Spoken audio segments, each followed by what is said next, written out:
کلیوال ماحول ماشومان شینکې او دا د پسرلی شروعات دي زمونږه په سیمه باندې د سپرلی شروعات دا یو بل سایډ نه دا زما د کور مخه ده چې ډېر ښایسته او خوندور د شین څادر چې کوم دی نو هغه د شین فصل غوړېدلی دی. شیطان الرجیم بسم الله الرحمن الرحیم. چې قدرمنو کتونکو 2 ورځې وقفې نه پس چونکې دلته باران او یخني او روجا هم وه نو کار نه کېدو. دا اوس د کوزدیر تازه ګرام چې کوم شالم بابا ته روډ تللی دی د شربادر خان په میرج هال کې ولاړ یم مخامخ تاسو ګورئ دغه پکې زمونږ خپل کور دی او چې کله باران وشو دا اوس باران شو د هغې نه پس چې کوم دی هغه شین شوی دی نو بیا فضا ډېره زیاته ښایسته او مزیداره دا تاسو ته زه ښایم ډېر زبردست ماحول دی. دا هغه خوړ دی چې کوم تاسو ته ما مخکې خوړو چې کنستی شوی دی خو نن پکې بیا چې کوم دی نو اوبه راغلي دي او روانې دي پکې. هغه مخامخ چې کوم دی هغه د شوی کلی دی او دا چې کوم دی نو د جنګو کلی ښکاري دغه شان دغه چې کوم دی نو جالوان دی او بیا ورسره دغه سیری د مخامخ چې کوم دی نو هغه شالم بابا دی او دغه ورسره سیری بالا چې یو ډېر خوندور منظر چې کوم دی نو هغه وړاندې کوي.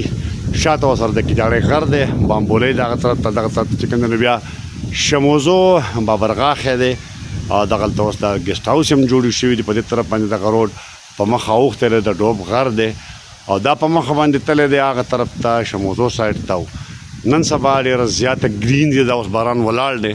او هغه موسم انتهایی صفا او سوتره دی په دغه وجه باندې دغه کلي چې کوم دی دغه ماحول دا غرونه دا ډېر ښایسته راځي. نو دغه شانته د سیرۍ نه بره چې بیا موږ وګورو دغه ازمن سایډ چې کوم دی او ورسره بیا سیاه ورغړ مینس کې دا زمونږ د ریاض علي خان چې کوم ځان له کور جوړ کړی دی یو ښایسته ماحول کې په یو ښایسته ځای کې نو هغه مخې ته راځي او په دغه غرونو باندې چې کوم دی نو وریځ ده خو واوره شوې ده او یو ډېر خوندور کورونه او کلي چې کوم دی نو دا تاسو ته ښکاري دا تازه ګرام او شالم بابا ترمنځ هغه ټانګونو چې پخوا به شړو خو اوس پکې دا چې کوم دی نو بنګلې جوړې شوي دي او هم په دغه انداز باندې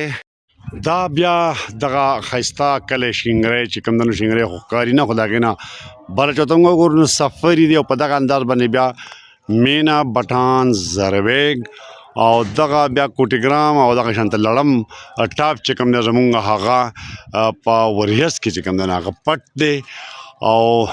آسمان هم چې کوم ښکاره دی موږ ته نو ډېر زیات شین دی او دا ښایست د دې د باران نه پس خپل خوندونه دي خپلې مزې دي چې نه دوړه شته او نه بل څه شی شته دغه ضروري ده چې سړی وګوري چې یاره دلته چې کوم دی نو د خزان په موسم کې هم دا علاقه چې کوم دی نو خپل یو خوند لري. تازه ګرام یو ځل بیا تاسو ته ښه نه دیږي نه دا ډېر اهم او تاریخي کلی دی او د دې اهمیت په دې باندې ډېر زیات څه وکېږي چې دا بغیر شر نه دلته داسې اف آی آر مقامي خلکو ته شر نه دی کړی چې د مړي اف آی آر پکې شوی ماډل ویلیج دی او د دې ایزګي نه چې کوم دا ایریا زه تاسو ته یو ځلې بیا چې کوم دی نو ښیم سجل لو کرا کام